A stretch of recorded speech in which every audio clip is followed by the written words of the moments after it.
চলো আজ তোমাদেরকে পিসিবাড়ির মনস পূজা শেয়ার করব। আমি আবার চলেছি একটা নিউ ব্লগ নিয়ে। তোমার সবাই কেমন আছে? সবাই বলেছো। প্রথমে আমি গিয়েছিলাম বাজার, তারপর ওখান থেকে স্মৃতিপাতি নাকে কিনে নিয়ে এসেছি। এখানে দেখো আমি আলতা পরেছি, আর নিজের পাটা দেখাতে আমার খুবই ভালো লাগে। মানে আলতা পরলে আমার নিজের পায়ের দিকে দেখতে খুব ভালো লাগে। কার কার এরকম হয় আমাকে একটু নিশ্চয়ই জানো। তারপর হয়ে গেছে সন্ধ্যা, এখানে অর্পিতা ডন্ডি দিচ্ছে, ওটা একটা ছোট্ট ভিডিও ক্লিপ তোমার সাথে শেয়ার করলাম। এখন আমরা যাচ্ছি বাড়ি আনতে। তো এখানে বৌদি আছে, আমাদের পুচকিটা দেখো কত সেজে গুজেছে।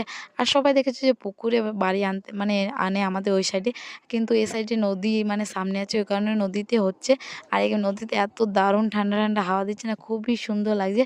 আর ভিডিওটা তোমরা শেষ পর্যন্ত দেখতে থাকো। হ্যাঁ, বড় শাড়িটা দাও।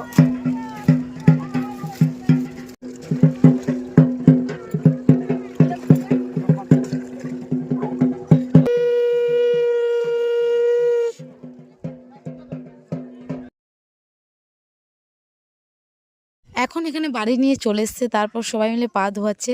তো তোমরা নিশ্চয়ই সবাইকার বাড়িতে মনসা পূজা হয়, তোমরা সবাই জানো যে কখন কোনটা হয়। তারপরও ভাবলাম যে না, তোমার সাথে শেয়ার করে, এই স্মৃতিগুলো আমার রইবে, মানে স্মৃতি না, স্মৃতিগুলো রইবে। তো এখন বাড়িটা নামিয়ে নিচ্ছে, আর আমি এখন এখানে একটু ভালোভাবে এনজয় করছি। তারপর দেখো এই বাচ্চাগুলো আমাকে যেন কী বলছে, ডিমের কুসুম, মানে আমার নাম খুশবু, ওই কারণে। তারপরে ঠাকুমা সবাই এখানে প্রসাদ দিয়ে দিচ্ছে। এখন আমরা বাইরে বসে আছি, এখন প্রায় বাজে 11:30। তারপরও নিকিতাকে বলছি যে এখন পুজো হয়ে যাবে। তারপর পুজো কমপ্লিট হয়ে গেছে, এখন আমরা ফুল জল নিয়ে চলে এসেছি বাড়ি। আর পরের কালকে ব্লগ ভালো আসছে। আর মিনি ব্লগটা এই পর্যন্ত ভালো লাগলে একটা লাইক করো, কমেন্ট করো, share, tata, bye, Hare Krishna.